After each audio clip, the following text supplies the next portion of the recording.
تہجد میں آپ اٹھے بیت اللہ، راستے میں حضرت عائشہ ملی، آ رہی تھی اپنے بھائی کے ساتھ، جاتے ہی آپ نے نفل نہیں پڑھے، طواف وداع کیا۔ طواف وداع کے بعد آپ ملتزم سے اس طرح چمٹ گئے، اس طرح دونوں ہاتھ لگا دیے، اس طرح سینہ ملتزم کے ساتھ اور یہ گال اس طرح، وہ بہت دیر اس طرح کھڑے اللہ سے اپنے رب سے باتیں فرماتے رہے، کچھ دعائیں مانگتے رہے۔ کیا بات ہوئی وہ اللہ جانے اور اللہ کا نبی جانے۔ اس کے بعد آپ نے فجر کی نماز کے لیے تشریف لائے تو ام سلمہ رضی اللہ تعالیٰ نے عرض کی یا رسول اللہ میں تو بیمار ہو گئی ہوں، طواف وداع نہیں کر سکتی۔ تو آپ نے کہا کوئی نہیں، جب میں نماز پڑھاؤں گا نا تم اونٹنی پر بیٹھ کر ہمارے نمازیوں کے پیچھے سے طواف کر لینا۔ تو آپ نے وہ فجر کی نماز پڑھائی تو حضرت ام سلمہ کہتی ہیں کہ میں نے سنا آپ فجر کی نماز اس رات اپنے والطور وکتاب مستور فی رق منشور والبیت المعمور والسقف المرفوع والبحر المسجور ان عذاب ربک لواقع ما له من دافع یوم تمور السماء مورا وتسیر الجبال سیرا۔ یہ آیت آپ نے پہلی رکعت میں آپ نے سورۃ طور پڑھی، دوسری کا وہ نہیں بتایا، لیکن پہلی رکعت کا بتایا کہ سورۃ والطور کی تلاوت فرمائی۔ اس کے بعد آپ نے زمزم کا پانی بھروایا۔ کسی نے کہا جی حضرت صفیہ کا تو مینسز آ گئے، کہو یہ تو ہمیں روک دے گی۔ پھر آپ نے کہا اس نے طواف زیارت کر لیا؟ کہا جی کر لیا۔ کہا کوئی نہیں، طواف وداع چھوڑ دے، کوئی بات۔ پھر اس کے بعد آپ نے سب کو الوداع کیا اور آپ خود مدینہ کے روانہ ہوئے۔ 11 تاریخ کو یہ سورت اتری اذا جاء نصر اللہ والفتح، یہ سورت اتری۔ اس میں اشارہ تھا کہ میرے نبی آپ کے جانے کا وقت اب آ چکا ہے۔ تو اس خطبے میں بہت جوش تھا۔ آپ تشریف لے گئے، آپ نے کنکر مارے، اور پہلے دن 10 تاریخ کو تو ایک ہی کو مارتے ہیں، پھر 11 کو تینوں کو، پہلا پھر دوسرا پھر تیسرا۔ اور مارنے کا مسنون طریقہ یہ ہے کہ بیت اللہ لیفٹ پہ ہو اور مینا رائٹ پر ہو، یہ مسنون طریقہ ہے۔ لیکن اب چونکہ رش ہے تو جدھر سے بھی جگہ ملے وہی مسنون ہے۔ امام ابو حنیفہ رحمۃ اللہ علیہ سے شخص نے کہا جی نہر میں نہاتے ہوئے میرا منہ قبلے کی طرف ہو یا میری پیٹھ قبلے کی طرف۔ وہ کہنے لگے بھائی نہر میں نہاتے ہوئے تیرا منہ کپڑوں کی طرف ہو، کہیں کوئی چور اٹھا کے نہ لے جائے۔ تو آج کل کنکری مارتے ہوئے یہ نہ دیکھو قبلہ کدھر ہے مینا کدھر ہے، یہ دیکھو راہ کتھوں لبتا ہے، جتھو راہ لبے اتھو وڑ جاؤ۔ تو خیر اللہ آل سعود کو جزائے خیر دے، جو انہوں نے خدمت کر دی ہے حرم کی، پچھلے 14 صدی میں ایسی کسی نے نہیں کی۔ اب جس وقت بھی چلے جائیں موقع آسانی سے مل جاتا ہے کنکری مارنے کا۔ تو آپ نے 10 تاریخ کو تو ایک ہی کو کنکر مارے تھے، پھر جب 11 کو گئے تو پہلے کنکر مار کے پھر آپ نے دعا مانگی۔ یہ دعا تھی کوئی پونے گھنٹے کی دعا مانگی آپ نے، پھر دوسرے کو مارے پھر پونے گھنٹے کی دعا کی، پھر تیسرے کو مارے پھر دعا نہیں کی۔ یہاں دعا کیوں نہیں کی کہ یہاں جگہ تنگ تھی، اور پھر وہی بات آ گئی کہ تنگ جگہ کی وجہ سے کھڑے ہونے پر رش اور دھکم پیل، تو آپ نے دعا چھوڑ دی، عمل چھوڑ دیا، اپنے ساتھیوں کو تکلیف سے بچایا۔ پھر اونٹنی پر سوار ہوئے، اور چونکہ یہ آیت آ چکی، یہ صورت آ چکی تھی اذا جاء نصر اللہ والفتح، تو اس میں اشارہ تھا کہ اب آپ کے جانے کا وقت قریب ہے۔ تو یہاں جو آپ نے خطبہ شروع کیا ہے اس کا ابتدا بہت دردناک ہے، اور آپ کی آواز میں اتنا جوش پیدا ہو گیا۔ پہلے جتنے آپ نے خطبے دیے اس میں آگے کھڑے ہوتے تھے بتانے والے، ترجمان اور مکبر، جیسے تکبیر کہتے ہیں نماز میں رش زیادہ ہو، تو آپ کا عرفات کا خطبہ بھی مکبر کھڑے تھے جو کہہ رہے تھے اللہ کا نبی یوں فرما رہے ہیں، اللہ کا نبی نے یہ فرمایا، ربیہ یہ کہو، ربیہ یہ کہو۔ لیکن 11 تاریخ کے خطبے میں مینا کی لمبائی 4 میل ہے، تو آپ بالکل آخری شیطان کے بعد جو شروع میں ہے وہاں سے آپ بیان کر رہے تھے، اور 4 میل دور تک آپ کی آواز جا رہی تھی، اور قریب کھڑے ہوئے، خیموں میں بیٹھے ہوئے، پہاڑ پہ چڑھے ہوئے، مزدلفہ کے بارڈر پر بیٹھے ہوئے سب لوگ آپ کی بات کو اس طرح سن رہے تھے جیسے آپ میری بات کو سن رہے ہیں۔ اور اس کی ابتدا یہاں سے فرمائی ایھا الناس عسیٰ اللہ تلقونی بعد عامی ھذا، لوگوں یہ میری تمہاری آخری ملاقات ہے، آج کے بعد میری تمہاری ملاقات کبھی نہیں ہو سکے گی۔ یہاں سے شروع کر باقی سارا خطبہ وہی ہے جو میں نے آپ کو پہلے عرض کیا ہے۔ عرفات مزدلفہ میں آپ نے آدھی رات کے بعد مستورات کو جانے کی اجازت دے دی، تو آپ کی بیگمات میں حضرت سودا چلی گئی، حضرت ام حبیبہ چلی گئی، حضرت ام سلمہ چلی گئیں، اور صحابہ کی بیگمات میں حضرت ابوبکر کی بیگم اسماء بنت ابی عمیس وہ تشریف لے گئیں، اور باقی غیر معروف، یہ معروف تھیں تو ان کے نام حدیث میں موجود ہیں، باقی غیر معروف یعنی آدھی رات کے بعد کمزور لوگ، بیمار لوگ، مستورات والے لوگ، چاہے وہ جوان صحت مند بھی ہوں، تو اپنی مستورات کو لے کر 12 بجے کے بعد وہ وہاں سے نکل سکتے ہیں مینا کے لیے۔ لیکن آپ نے کہہ دیا کہ دیکھو کنکریاں فجر طلوع صبح صادق کے بعد ہی مارنا، صبح صادق کے بعد، لیکن ام حبیبہ رضی اللہ تعالیٰ نے جاتے ہوئے ٹکا دیں، تو آپ نے ان کو دہرانے کا حکم نہیں دیا کہ بھئی تو دوہرا، تیری کنکری نہیں ہوئی، دوبارہ کر، یہ آپ نے نہیں فرمایا۔ تو لگتا ہے کوئی گنجائش ہوگی اس میں، بہرحال میں مسائل میں نہیں پڑھتا، جو کہ مسائل میں اختلاف ہے، تو یہ اہل فتویٰ کا کام ہے۔ اس کے بعد 12 تاریخ کو آپ نے اجازت دے دی، جو جانا چاہیں چلے جائیں کنکری مار کے، تو لوگ کنکری مار کے جاتے رہے، نکلتے رہے، لیکن زیادہ لوگ آپ کے ساتھ ہی رہے۔ پھر آپ 12 کو زوال کے بعد تشریف لے گئے، اسی طرح تینوں شیطان کو کنکری مار کر 2 پر دعا مانگی، پونا گھنٹہ، تیسرے پر ایسے ہی آ گئے۔ پھر 13 کی زوال کے بعد آپ نے یہ تینوں کنکریاں اونٹنی پر بیٹھ کر ہی آپ نے رمی فرمائی، اور وہاں سے خیف و بنی کنانہ تشریف لے گئے۔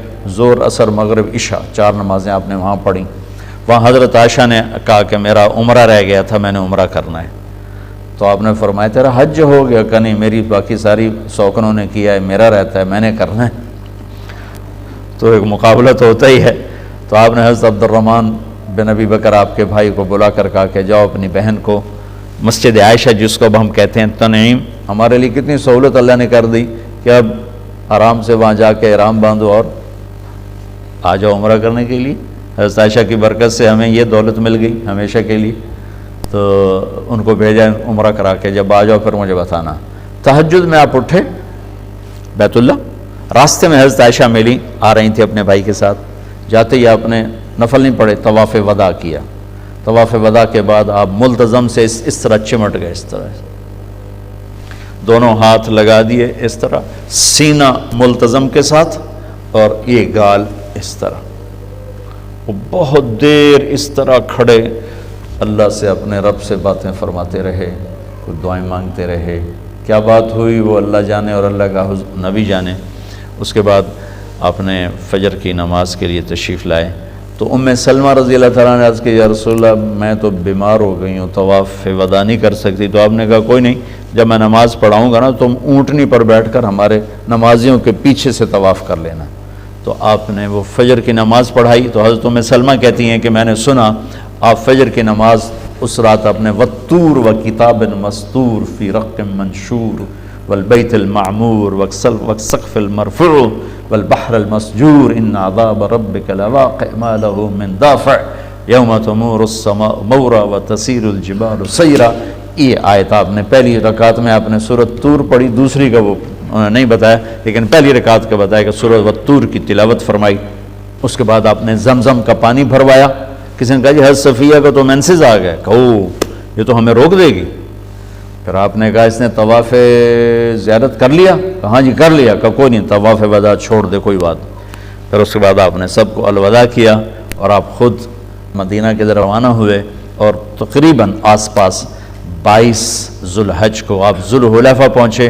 آپ نے فرمایا آج رات ہم ادھر ہی قیام کریں گے، گھر نہیں جائیں گے۔ ایک بات یاد آ گئی، جس سال آپ نے حج کا اعلان فرمایا، اس سال چیچک پھیل گیا، اسمال پاکس ایک بیماری تھی، وہ پھیل گئی، بہت سے لوگ حج سے رہ گئے۔ یہ 1.25 لاکھ ٹوٹل صحابہ نہیں، صحابہ اس سے بھی زیادہ ہیں، بہت سے لوگ آ نہیں سکے چیچک کی وجہ سے۔ وہ چیچک قیامت تک کے لیے ایک رحمت بن گیا۔ صحابہ کو ہوا حج سے رہ گئے، حج سے رہ گئے، حج سے رہ گئے۔ تو آپ نے کہا رمضان میں عمرہ کرنا میرے ساتھ حج کے برابر ہو گیا۔ یہ اس چیچک کا صلہ ملا، اس بیماری کا صلہ ملا کہ ان کی دلجوئی تھی، اور قیامت تک کے لیے ہمارے مزے کروا دیے کہ عمرۃ فی رمضان تعدل حجۃ معی، رمضان میں عمرہ کرنا میرے ساتھ حج کرنے کے برابر ہے۔ تو ہمارے لیے بھی موج کرتے، اس لیے ماشاءاللہ اب رمضان میں جو رش ہوتا ہے وہ حج سے کم نہیں ہوتا ہے، بلکہ 27 کی رات کا رش تو حج سے بھی زیادہ ہو جاتا ہے۔ 6 کلومیٹر تک صفیں لگی ہوتی ہیں ماشاءاللہ، اور ایسے 29 کی رات کا بھی یہی حال ہوتا. تو ذوالحلیفہ آپ نے رات گزاری اور صبح مدینہ کو چلے تو سامنے احد پہاڑ تھا. تم ھذا جبل یحبنا ونحبہ، کہ یہ وہ پہاڑ ہے جو مجھ سے پیار کرتا ہے اور میں اس سے پیار کرتا ہوں. آپ نے کہا جبل احد جنت میں جائے گا، جنت کے دروازے پر ہوگا. اور مدینہ میں انٹر ہونے سے پہلے یہود کی سائڈ کی طرف ایک پہاڑ تھا جبل عیر، کا یہ جہنم کا پہاڑ ہے، احد جنت کا پہاڑ ہے. یہ آپ کے حج کا مختصر سا خلاصہ ہے. مسائل چھوٹی چھوٹی کتابیں ملتی ہیں، وہ آپ ساتھ رکھیں، وہ ساتھ رکھیں، اور کوئی مسئلہ بنے تو علماء ساتھ ہو تو ان سے پوچھ لیا کریں. البتہ یعنی ہر غلطی کی موجود ہے، تلافی موجود ہے. 1 بکرا دے دو، 2 دے دو، جو جن کو اللہ نے وسعت دی ہے قربانی کھل کے کرو. میرے نبی نے 63 اونٹ ذبح کیے، 63 اونٹ، اور ایک اونٹ میں 7 آدمیوں کا حصہ ہوتا ہے، 7 آدمیوں کا حصہ ہوتا ہے. تو کوئی 450 کے قریب سب آپ نے ایک ہستی نے قربانیاں کی اور اس کا گوشت تقسیم کیا. اس کا مطلب ہے کہ اللہ نے جس کو رزق دیا ہے وہ وہاں خرچ کرے اور لوگوں کو کھلائے، تو اللہ کو بہت انتہائی پسندیدہ ہے. تو چند بنیادی چیزیں ہیں، میں آخری بات آپ سے عرض کر رہا ہوں، جو حج کی بنیاد ہیں، اس کی تلافی کوئی نہیں ہے. کنکریاں آگے پیچھے ہو گئیں، بکرا دے دو. بال منڈانے آگے پیچھے ہو گئے، بکرا دے دو. ناخن کاٹ لیے، بکرا دے دو. خوشبو لگا لی، بکرا دے دو، کوئی مسئلہ نہیں. لیکن حج کی پہلی بنیاد ہے جو حضرت آدم نے رکھی، وہ ہے توبہ. توبہ کر کے نہیں آئے تو ان سارے بکرے وڑ چھڈو، تلافی کوئی نہیں. حج کا مقصود توبہ ہے، جس کی بنیاد اماں اور ابا نے رکھی. آدم اور حوا عرفات میں بیٹھ کر کہا ربنا ظلمنا انفسنا وَإِن لَّمْ تَغْفِرْ لَنَا وَتَرْحَمْنَا لَنَكُونَنَّ مِنَ الْخَاسِرِينَ، کہ یا اللہ بس ہمیں معاف کر دے. تو ہر مرد عورت جو عرفات کی وادی میں قدم رکھتا ہے، اس کے لیے اللہ کی طرف سے اعلان ہے میرے بندے توبہ کرنے آنا ہے، حاضری لواوڑ نامی توبہ کرنا. اور اللہ کیا کہہ رہا ہے اس دن؟ فرشتوں سے کہتا ہے میرے دیکھ لو میرے فرشتوں، آج میرے بندے آئے ہیں، آج میرے بندے اور بندیاں آ رہے ہیں. اللہ کہتا ہے آج اتنے گناہ لے کے آؤ جتنے بارش کے قطرے، اتنے گناہ لے کے آؤ جتنے درختوں کے پتے، اتنے گناہ لے کے آؤ جتنے ریت کے ذرے، اتنے گناہ لے کے آؤ جتنے جب سے ٹائم شروع ہوا ہے اس میں پیدا ہونے والے دن اور رات، اتنے لے کر آؤ اور یہاں بیٹھ کر مجھ سے کہو توبہ، تو میں سارے معاف کر کے تمہیں واپس بھیجوں گا، ایک بھی تمہارے ذمہ نہیں چھوڑوں گا. تو آپ سب بھائی بہنوں سے گزارش ہے کہ ہم توبہ کرنے جائیں. توبہ کا مطلب ہے واپس آ جانا، لفظی مطلب ہے واپس آ جانا. یا اللہ پہلے اور راہوں پر تھے، اب تیری راہوں پہ واپس آ گئے. اور پھر اگر کبھی ٹوٹ بھی جائے انسان جو ہے تو ڈرنے گھبرانے کی بات نہیں ہے، دوبارہ کر لیں گے.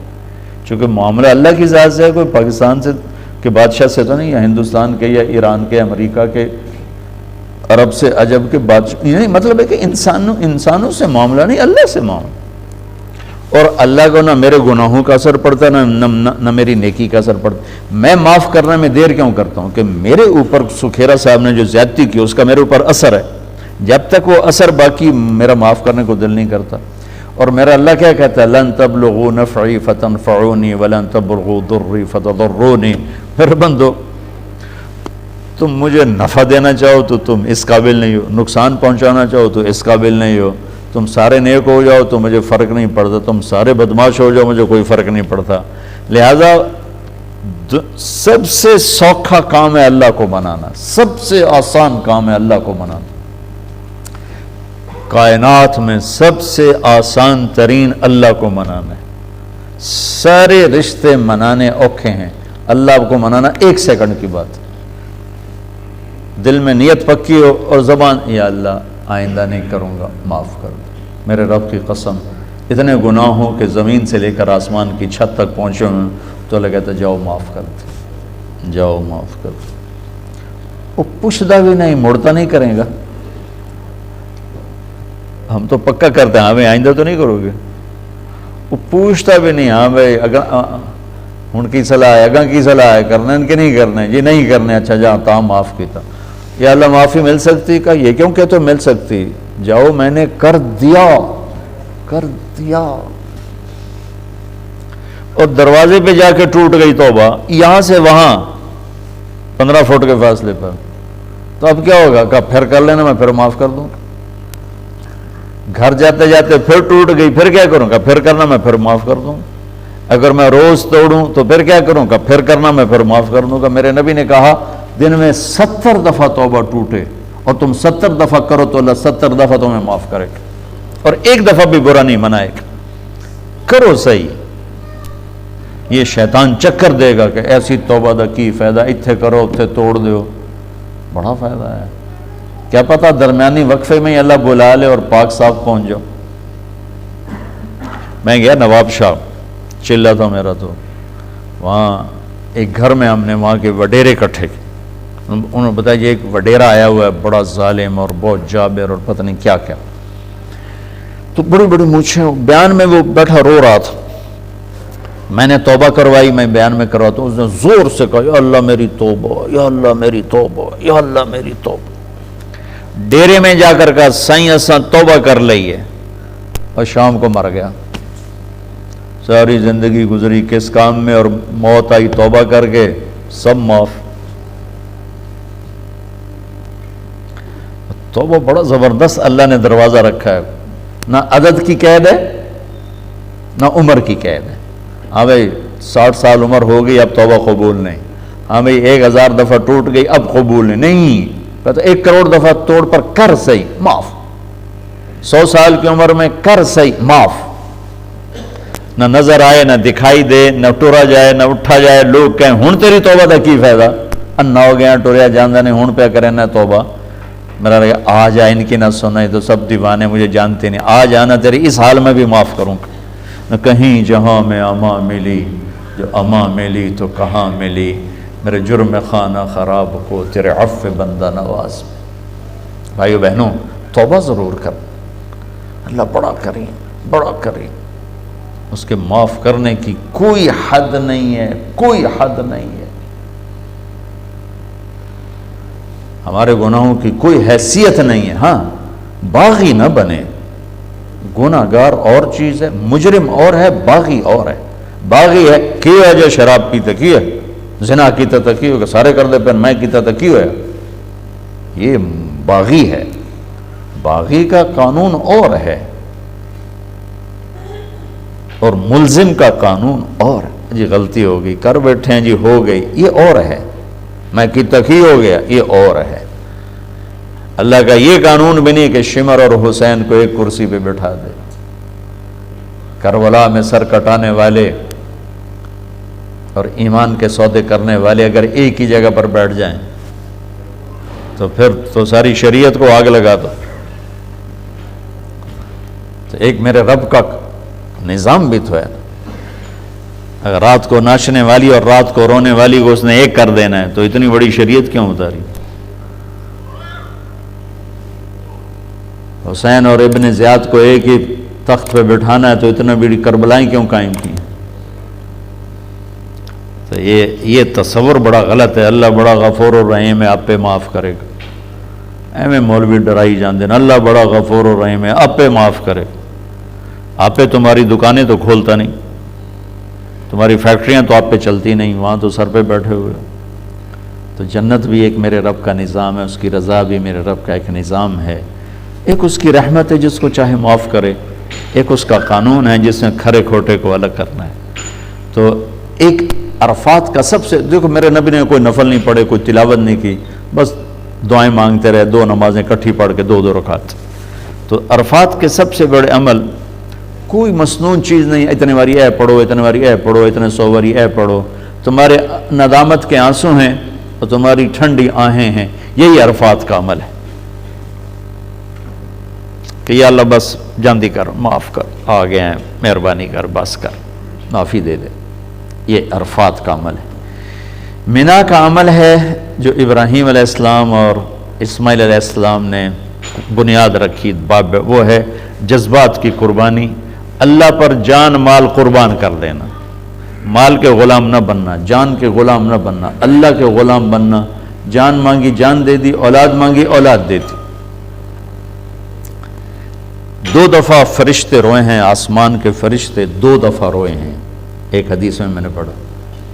ایک دفعہ جب ہمارے نبی کو پتھر پڑے طائف میں، یہ واقعہ پہلے بتا دیتا ہوں، دوسرا بعد، پہلا واقعہ بعد میں بتاتا ہوں۔ جب ہمارے نبی کو پتھر پڑے، ابھی میں عمر پہلی دفعہ مجھے وہ ویزا ملا تو میں طائف گیا اور وہ جگہ دیکھی جہاں ہمارے نبی کو پتھر پڑے، پھر آپ بے ہوش ہو کے گرے، پھر آپ کو اٹھا کے ایک جگہ آپ کے غلام زید نے ڈالا، وہ سارا میں نے جگہ جا کے آنکھوں دیکھا حال جیسے کہتے ہیں، اوپر ایک چھت پہ چڑھ گیا ایک جگہ اور میں ساری وادی دیکھتا رہا جہاں آپ کو پتھر پڑے تھے۔ تو آپ کے بے ہوش ہونے پر آسمان کے فرشتے روئے تھے، اور پہلی دفعہ روئے تھے جب مینا کی وادی میں 6-7 سال 8 سال کا بچہ اسماعیل اور سامنے 94 سال کا بوڑھا باپ ابراہیم، چھری دبائی ہوئی ہے، چھپائی ہوئی ہے، اور بیٹا باپ کو دیکھ کے خوش ہو رہا ہے۔ پہلی دفعہ اپنے ہوش میں باپ کو دیکھ رہے ہیں، پہلے ایک دفعہ آئے ہیں ابراہیم تو اس وقت آپ بالکل چھوٹے تھے، تو آج پہلی دفعہ ہوش میں باپ کو دیکھ رہے ہیں، وہ پتہ نہیں کیا کیا جذبات سے دیکھ رہے ہیں، اور اوپر سے ابا کی طرف سے ایک دم فرمان آتا ہے، بیٹا تیرے ذبح کا حکم ہو چکا ہے، کیا کہتے ہو؟ ہو اب تو وہ پہاڑی پورا ہٹا دیا سعودی گورنمنٹ نے، ورنہ وہ جہاں وہ گھر وہ مینا کی طرف منہ کرو، بیت اللہ مکہ میں کھڑے ہو کر تو لیفٹ وہ پہاڑ تھا، اس کے اندر ایک گھاٹی تھی۔ تو میں قربان جاؤں، حضرت حاجرہ نے بچے کو اس طرح تیار کر دیا تھا کہ یا ابا تفعل، ابا جی جلدی کرو، دیر کیوں کرتے ہو، دیر کیوں کرتے ہو، یا ابا تفعل، واو نہیں، فا نہیں، ثم نہیں، قرآن حرفوں سے اشارے کرتا ہے، حرف گرا کے معنی بتاتا ہے، حرف بڑھا کے معنی بتاتا ہے، یہاں ایک حرف گرا کے اللہ نے معنی بتایا ہے، یا ابا تفعل، الف کو گرایا ہوا ہے، الف گرا کے اسماعیل کے ایمان کا، جذبے کا، خوشی کا اظہار، ابا جی جلدی کرو، پھر آپ دیر کیوں کر رہے؟ تو ابراہیم علیہ السلام حیران ہو گئے، وہ سمجھے کہ شاید اس کو پتہ نہیں میں کیا کہہ رہا ہوں، پھر فرمایا پتہ بھی ہے میں کیا کہہ رہا ہوں، عجیب پتہ، آپ نے گھاٹے کا سودا نہیں بتایا، نفع کا بتایا، آپ کے بدلے میں اللہ ملے گا، اللہ آپ سے بہتر ہے، دنیا کے بدلے میں جنت ملے گی، جنت دنیا سے بہتر ہے۔ پھر معصوم ذہن سوچ میں پڑ گیا، کہنے لگا ہاں ایک بات ہے، میری ماں کو ضرور دکھ ہوگا، کیونکہ میں تو اس کا اکیلا ہوں، تو اپنا کرتا اتارا، کہا ابا جی یہ کرتا میری اماں کو دے دینا، میں جب یاد آؤں گا میرا کرتا دیکھ لیا کرے گی، اس کو تسلی ہو جائے گی، اور آپ اپنے کرتے میں مجھے کفن دے کے ادھر ہی دفن کر دینا، ادھر نہ لے جانا، میری ماں شاید مجھے دیکھ کے بہت دکھی ہو، کٹا ہوا سر کوئی سوکھا کام، ابا جی مجھے الٹا لٹانا، سیدھا نہ لٹانا، وَطَلَّهُ لِلْجَبِينَ، کہیں آپ کی نظر میرے اوپر پڑے اور آپ کا ہاتھ نہ کانپ جائے، اب باپ ہو، او میرے بھائیو، 94 سال کا بوڑھا تو مرغی نہیں ذبح کر سکتا، بچہ ذبح کرنے کا حکم آ چکا۔ جب انہوں نے گھٹنے پہ ان کی کمر پہ ٹکائے نا، اور سر کے بال پکڑ کر یوں سر اوپر اٹھایا، اور چھری ہاتھ میں،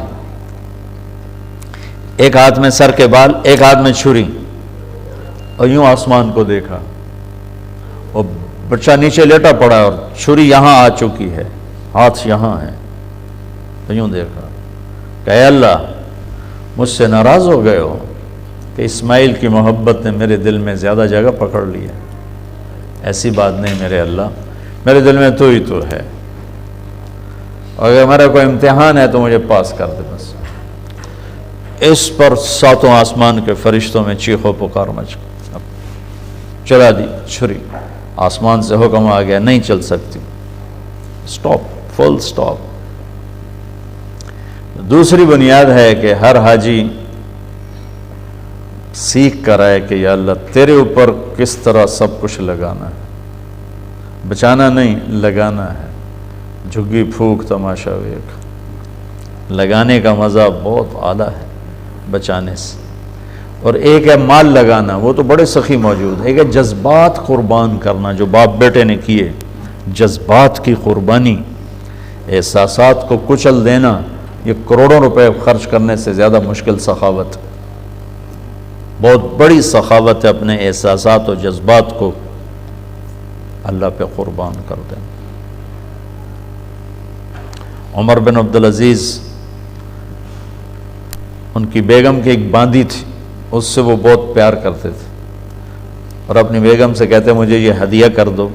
باندی بغیر نکاح کے جائز ہے، وہ بیگم کہتی میں نے نہیں کرنی. جب وہ خلیفہ بنے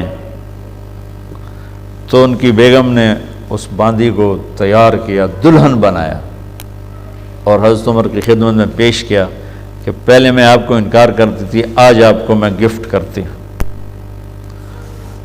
تو عمر بن عبدالعزیز اس کو دیکھ کر کہنے لگے تو کون ہے؟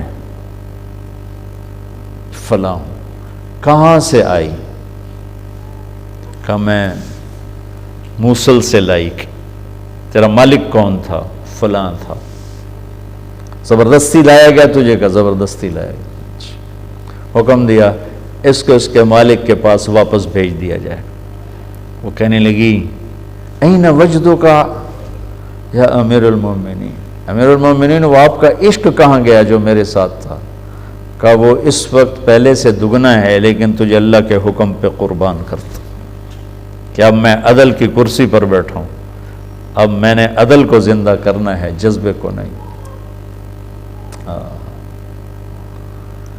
یہ دوسری چیز ہے کہ اللہ تعالیٰ مجھے بھی دے دے، آپ کو بھی دے دے، ہماری مسورات کو بھی دے دے کہ اللہ اس کے رسول کی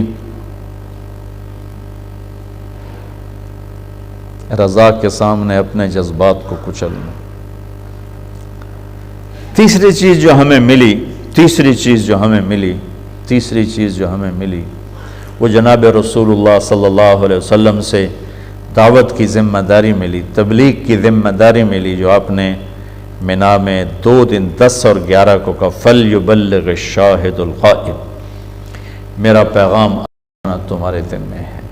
تبلیغ کا یہ مبارک کام جو اس وقت 6 بر اعظم میں ہو رہا ہے. ابھی ہم انگلینڈ اور ترکی کا سفر کر کے میں واپس آیا ہوں. ابھی تو ہڈیوں سے وہ تھکاوٹ ہی نہیں نکلی کہ آپ بھائیوں کی زیارت اللہ نے مقدر فرما دی. تو یہ تبلیغ کا مبارک کام جو اس وقت 6 بر اعظم میں پھیل چکا ہے اور اللہ کے فضل و کرم سے ہر قسم کی فرقہ واریت سے پاک ہے، آپس کی نفرتوں سے پاک ہے. یہ محنت ہمیں میدان منا میں اللہ کے نبی نے سپرد فرمائی کہ میرا پیغام آگے پہنچانا تمہارے ذمے ہے. فَلْيُبَلِّغِ الشَّاهِدُ الْغَائِبُ، میرا پیغام آگے پہنچانا تمہارے ذمے ہے. تو وہاں جانے والا ہر مرد عورت وہ اس بات کا مکلف بن جاتا ہے کہ اب اللہ کے پیغام کو دنیا میں پہنچانا ہمارے ذمے ہے. دنیا میں کوئی 7 ارب انسان ہیں اور ان تک پیغام پہنچانے کے لیے اس 1.5 ارب امت کو چنا گیا ہے کہ ہم اللہ کے پیغام کو دنیا کے آخری کنارے تک پہنچائیں. کہ اب نبی کوئی نہیں آئے گا تو نبوت کی ذمہ داری ہمارے اوپر ڈال دی گئی ہے. لا الہ الا اللہ یہ کلمے کا پہلا حصہ ہے، اس کا تقاضا ہے لا الہ لا الہ لا الہ، یہ ایک حصہ ہے. کسی کے آگے نہ جھکو، الا اللہ، صرف اللہ کے آگے جھکو. محمد الرسول اللہ، محمدی بن کے اللہ کو دکھاؤ، محمدی بن کے دکھاؤ. اور لا نبی بعدہ، آپ کے بعد کوئی نبی نہیں. اس کا تقاضا ہے کہ آپ کے پیغام کو پوری دنیا میں پہنچاؤ. بس یہ اس نبی پاک نبی محترم صلی اللہ علیہ وسلم کی دو ہی ذمہ داری ہے کہ ہم اللہ کے اس مبارک اور مقدس پیغام کو دنیا کے آخری کنارے تک پہنچائیں. اگر ہم یہ کرنے والے بن گئے تو انشاءاللہ العزیز اللہ تعالی ہمارے ذریعے سے پتہ نہیں کن لوگوں کو ہدایت نصیب فرما دے گا. یہ چند ایک چیزیں تھیں جو حج کے بارے میں آپ سے عرض کی تھیں. یہ آخری بات ہے، یہ دعوت کی مبارک محنت یہ تبلیغی جماعت سے منسلک نہیں، نہ میں آپ کو تبلیغی جماعت کے لیے تیار کر رہا ہوں، آپ کی ذمہ داری کے لیے تیار کر رہا ہوں کہ دین پہ چلنا ہمارے ذمہ ہے کلمے کی وجہ سے، اور دین کی بات آگے پہنچانا ہمارے ذمہ ہے ختم نبوت کی وجہ سے۔ ہمارے نبی کے بعد کوئی نبی نہیں ہے، تو آپ کا پیغام دنیا تک پہنچانا ہمارے ذمہ ہے۔ 89 میں ایک جماعت پیدل چل رہی تھی فرانس میں، تو 4 لڑکیاں آ گئیں اور گاڑی کھڑی کی، ان کو نکال کے پیسے دیے کہ آپ پیدل کیوں چل رہے ہیں، یہ پیسے لیں اور بس پہ سوار ہو جائیں۔ وہ کہنے ہمارے پاس پیسے ہیں، تو پیدل کیوں چل رہے ہو؟ انہوں نے ان کو بات سمجھائی کہ ہم اس لیے پیدل چل رہے ہیں کہ اللہ پوری دنیا کے انسانوں کو ہدایت دیتے۔ وہ لڑکیاں کہنے لگی اچھا اب ہمیں سمجھ میں آیا آپ کون ہیں، ہمیں پتہ چل گیا آپ کون ہیں۔ انہوں نے پوچھا کون ہیں ہم؟ کہا آپ نبی ہیں، آپ سارے نبی ہیں۔ انہوں نے کہا تمہیں کیسے پتہ چلا ہم نبی ہیں؟ کہا ہماری بھی دینی کتابوں میں لکھا ہوا ہے کہ یہ کام کرنے والے نبی ہوتے ہیں۔ تو انہوں نے کہا کہ ہم نبی نہیں ہیں، البتہ ہم اس نبی کی امت ہیں جو ہمارے ذمہ یہ کام لگا گیا تھا کہ میرے بعد میرا پیغام آگے پہنچانا تمہارے ذمہ ہے۔ تو ان 4 بچیوں نے کلمہ پڑھ لیا، مسلمان ہو گئیں۔ یہ پھر پیدل چل پڑے، تھوڑی دیر کے بعد وہ پھر واپس آ گئیں، وہ گاڑی پر تھے۔ انہوں نے گاڑی کھڑی کی، ڈگی کھولی، وہ فروٹ ہی فروٹ تھے۔ کہیں ہم آپ کے لیے گفٹ لائیں ہیں۔ انہوں نے کہا نہیں ہم تو پیدل چل رہے ہیں، ہم کہاں سے اٹھائیں گے۔ تھوڑا انہوں نے سب نے لے لیا۔ پھر کہنے لگے وہ پوچھ لیں گے آپ کا اگلا پڑاؤ، آپ کا ڈیسٹینیشن کون سا ہے؟ انہوں نے بتایا کہ ہم فلاں جگہ ہیں، اتوار کو فلاں جگہ۔ تو اتوار کو وہ اپنے ساتھ 8 لڑکے لڑکیوں کو لے کر آئیں اور ان کو کلمہ پڑھایا۔ یہ صرف پیدل چلنے پر اتنے لوگوں کو ہدایت مل گئی، بات کرنے کا اثر کتنا ہوگا۔ ایسی میں رائمنڈ پڑھتا تھا، 1978 کی بات ہے، ایک فرانس سے پادری ہے، پیرس سے، کچھ 6.25 فٹ ان کا قد، دبلے پتلے، 80+ اس وقت تھے جب وہ رائمنڈ آئے تھے، مسلمان ہوئے آخری عمر میں۔ تو ان کے قصے کا پتہ چلا کہ انہوں نے فرمایا کہ میں 30 سال سے قرآن پڑھ رہا تھا اور مجھے اس بات کا یقین ہو گیا تھا کہ دین اسلام سچا دین ہے، لیکن مجھے کوئی مسلمان اس کے مطابق نظر ہی نہیں آتا تھا۔ تو پھر میں شک میں رہتا تھا کہ قرآن سچا کہ مسلمان سچے۔ تو تیونس سے 1 اربوں کی جماعت گئی وہاں، اس جماعت کو انہوں نے دیکھا، انہوں نے ان کو اپنے گرجے میں ٹھہرایا۔ تو 24 گھنٹے ان کو دیکھا، تو اس کے بعد کہنے لگے کہ 30 سال کے بعد میں نے کچھ قرآن کی جھلک تم میں دیکھی ہے۔ انہوں نے کلمہ پڑھا اور مسلمان ہوئے۔ اللہم لک الحمد کما انت اہلہ فصلی علی محمد کما انت اہلہ وفعل بنا ما انت اہلہ انک اہل التقوی و اہل المغفرہ۔ ربنا آتنا فی الدنیا حسنہ وفی الآخرۃ حسنۃ وقنا عذاب النار۔ یا اللہ ہم تو تیرے حقیر ذلیل بندے ہیں، یا اللہ تو نے اپنے فضل سے بلاوا بھیجا، ہم تیرے شکر گزار ہیں، تیری مہربانی ہے۔ ہم تو میرے مولا اسے بلاتے ہیں جو ہمارے ساتھ اچھا سلوک کرتا ہے، ہمارے ساتھ بھلا کرتا ہے، ہم اسے اپنے گھر بلاتے ہیں۔ تو بھی میرے مولا عجب شہنشاہ ہے، تو انہیں بلاتا ہے جو ساری زندگی سارا سال تیری عداوت پہ رہے، تیری نافرمانی پہ رہے، کھلم کھلا بھی تیری نافرمانیاں کیں، چھپ کر بھی کیں، خلوت میں بھی ہم میرے مولا بددیانت رہے، جلوت میں بھی بددیانت رہے، لیکن قربان جاؤں میرے آقا تیری سخاوت پر، تیرے رحم پر، تیری فیاضی پر، کہ ہماری زندگی بھر کی غفلتیں تیرے سامنے، ہمارے رات کے دن کے گناہ تیرے سامنے، سارا سال کی غفلت تیرے سامنے، اس کے باوجود تو ہمیں بلاوا بھیجتا ہے۔ تیری عزت کی قسم، نہ ہم پیسے کے زور پہ جا رہے ہیں، نہ پاسپورٹ اور ویزے کے زور پہ جا رہے ہیں، نہ سعودی گورنمنٹ کے بلانے پر جا رہے ہیں، نہ پاکستانی گورنمنٹ کے بھیجنے پر جا رہے ہیں۔ تیری عزت و جلال کی قسم تیرے بلاوے پہ جا رہے ہیں میرے اللہ، اور ہم تیرا کیسے شکر ادا کریں، یا ہم تیری کیسے تعریف کریں میرے مولا، سمجھ سے نہیں آتا۔ ہمارا تو بچہ نافرمان ہو تو ہم گھر سے نکال دیتے ہیں میرے مولا، بھائی سگا دودھ پیتا، بہنیں ان سے لڑائی ہو جائے تو ہم انہیں اپنے گھر میں بلانا چھوڑ دیتے ہیں، انہیں اپنی خوشیوں میں بلانا چھوڑ دیتے ہیں، انہیں اپنی غمیوں میں بلانا چھوڑ دیتے ہیں، ان کے گھروں میں جانا چھوڑ دیتے ہیں۔ اے میرے رب تو بھی کیسا سخی بادشاہ ہے، سب کچھ ہمارا دیکھتا ہے، پھر ہمیں بلاتا میرے مالک، ہم تیرے بڑے شکر گزار۔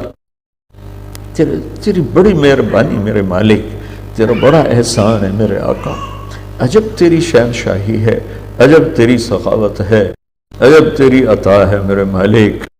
تو نکموں کو بھی اپنے در بلائے، نافرمانوں کو بھی اجازت دے دے آنے کی، خود بلائے یا اللہ۔ جس سے لڑائی ہوتی ہے اس کے لیے تو ہم واسطے تلاش کرتے ہیں صلح کرنے کے لیے، اور میرے مولا قربان جاؤں تیرے نافرمان اور بغیر وسیلوں کے تو خود ہی کہتا ہے آ جاؤ مجھے منانے آ جاؤ۔ یا اللہ کبھی دنیا کے بادشاہ ایسا نہیں کرتے کہ وہ ناراض ہو جائیں تو پھر خود ہمیں بلائیں کہ آؤ ہمیں منانے آؤ، حالانکہ وہ ہمارے جیسے انسان ہیں، آج بادشاہ ہیں، کل میت مردار ہیں ہماری طرح، ان کی قبریں بھی مٹ گئیں، مٹا دی جائیں گی میرے مالک، لیکن تو عجب شہنشاہ ہے، تو عجب شہنشاہ ہے۔ تو خود کہتا ہے آؤ مجھے آ کے مناؤ، اور میرے مولا کسی کو منانے جائیں تو باہر کھڑا ہو کے استقبال نہیں کرتا، بلکہ گھنٹوں گلے شکوے سناتا ہے اور ہزاروں قسم کی جلی کٹیں سناتا ہے، پھر ہم اس کے پاؤں بیٹھ بیٹھ منتیں کر کر کر کر کر آخر میں وہ کہتا ہے اچھا معاف کیا۔ تو وہ شہنشاہ ہے کہ تیرا فرمان ہے من تقرب الی تلقیتہ من بعید، جو مجھے راضی کرنے آتا ہے میں آگے بڑھ کے اس کا استقبال کرتا ہوں۔ واہ میرے اللہ میں قربان جاؤں، یہ تو کبھی کسی کو دیکھا ہی نہیں، مائیں ایسا نہیں کرتی، باپ ایسا نہیں کرتے، بھائی ایسا نہیں کرتے، دوست ایسا نہیں کرتے، الٹا منتیں کرواتے ہیں، الٹا کہتے ہیں ایک ہفتے بعد جواب دوں گا۔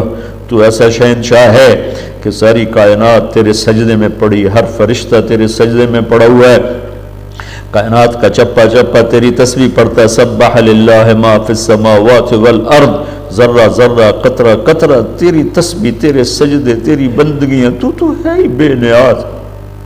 پھر تو کہتا ہے میرا بندہ بندی مجھے منانے آتا ہے تو میں آگے بڑھ کے استقبال کرتا، تو ہمیں پھولوں کے ہار ڈالتا ہے، جیسے ہم بڑے مار کے آ رہے ہوں، ہم تو منہ کالے کر کے آ رہے ہوتے ہیں، اپنی راتوں کو دنوں کو گندا کر کے آ رہے ہوتے ہیں، اور تو آگے بخشش کے ہار لے کے کھڑا ہوتا ہے، معافی کے ہار لے کے کھڑا ہوتا ہے۔ تیری مہربانی، ہماری ناشکری پر ہمیں مردود نہ کر دینا، بس ہمیں نوکری سے نہ نکال، ہمیں اپنی ان راہوں پہ چلاتے رہنا میرا مولا، ہمیں دھکا نہ دینا، ہمیں دھکا نہ دینا، ہمیں برباد ہم ہو جائیں گے، اگر تو تیرے در سے نکل گئے تو برباد ہو گئے میرے مولا۔ ان سب کا اور جتنے بھی حج کو جا رہے ہیں جو پہنچ چکے ہیں، ان کا یہ سفر قبول فرما، ہم سب کا یہ سفر قبول فرما، پوری امت کی ہدایت کا ذریعہ بنا، اور ہمارے دیس کے عافیت کا ذریعہ بنا۔ یا جو حالات بن گئے ہماری سمجھ سے باہر ہیں، ہمارے بس سے باہر ہیں، تیرے بس سے باہر نہیں ہیں، اے مالک مہربانی فرما دے، کرم فرما دے یا اللہ، تو اس کے لیے بھلائی کا فیصلہ فرما دے یا اللہ۔ ایک آپس کی لڑائیوں نے تباہ کیا، ایک اوپر سے میرے مولا تیرا پانی آیا، ہزاروں کو بے گھر کر دیا، سینکڑوں کی لاشیں بہہ گئیں، تیری ناراضگی کی نشانی، معاف کر دے یا اللہ، مہربانی کر دے اس دیس پر یا اللہ۔ ایک عرصے سے برا وقت آیا ہوا ہے، نہ اچھے عوام رہ گئے، عوام ہمارے جیسے یا اللہ، تو ہمارے جیسے ہی حکمران ہوں گے، تو مہربانی فرما دے، عوام میں بھی دینی شعور پیدا کر دے، حکمرانوں میں بھی پیدا کر دے، اور اپنے پانی کو رحمت بنا، عذاب نہ بنا، اپنے پانی کو رحمت بنا، عذاب نہ بنا میرے مالک۔ بس کر دے، معاف کر دے، بس کر دے، معاف کر دے، بس کر دے، معاف کر دے، اے میرے مالک ہم تیری منت رحمت کے طلبگار ہیں، تیرے فضل کے طلبگار ہیں، تیری رحمت کے طلبگار ہیں، تیرے فضل کے طلبگار ہیں۔ ربنا آتنا فی الدنیا حسنہ وفی الآخرۃ حسنہ وقنا